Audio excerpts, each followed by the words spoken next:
এই শীতের সময় ঘরে দুয়াটি ধনেপাতা আছে, তো সেগুলো দিয়ে ভাবছি কি বানাবো। তো এরকম রুই মাছ ছিল, ফ্রিজ থেকে রুই মাছ বার করে নিয়ে নুন হলুদ লঙ্কা গুঁড়ো মাখিয়ে ম্যারিনেট করে নিয়েছি। ম্যারিনেট করে কড়াইয়ে সর্ষের তেল গরম করে একে একে মাছগুলো কড়াইয়ে দিয়ে লাল লাল করে ভেজে তুলে নেব।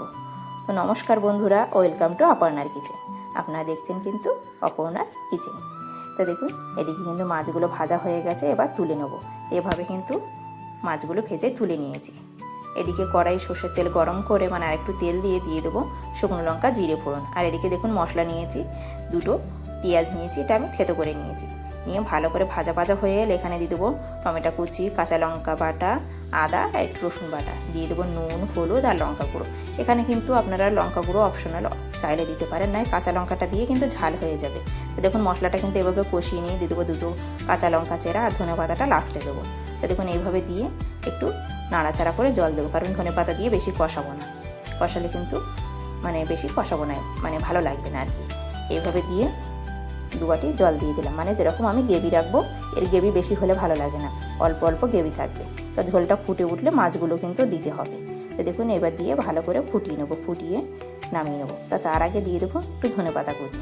তো এইভাবে কিন্তু আমি 10 থেকে 15 মিনিট ফুটিয়ে নিয়েছি। নেওয়ার পরে ধনে পাতা দিয়ে নামিয়ে নেবো।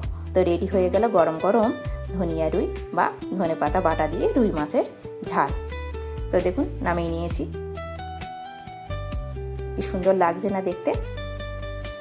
আর এদিকে দেখুন গরম গরম ভাত বেড়ে নিয়েছি, সাদা ভাত নিয়েছি। আর এখানে দেখুন আলু সেদ্ধ মাখা নিয়েছি।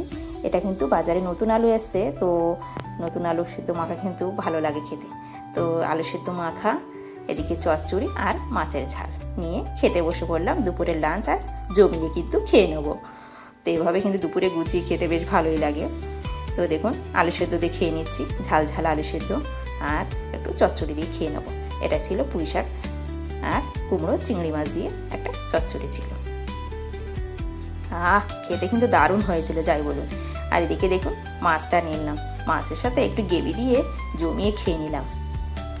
এভাবে কিন্তু একটু লঙ্কা ডলে খেতে আমার বেশ ভালো লাগে, একটু ঝাল ঝাল না হলে কিন্তু আমার বেশ ভালো লাগে না।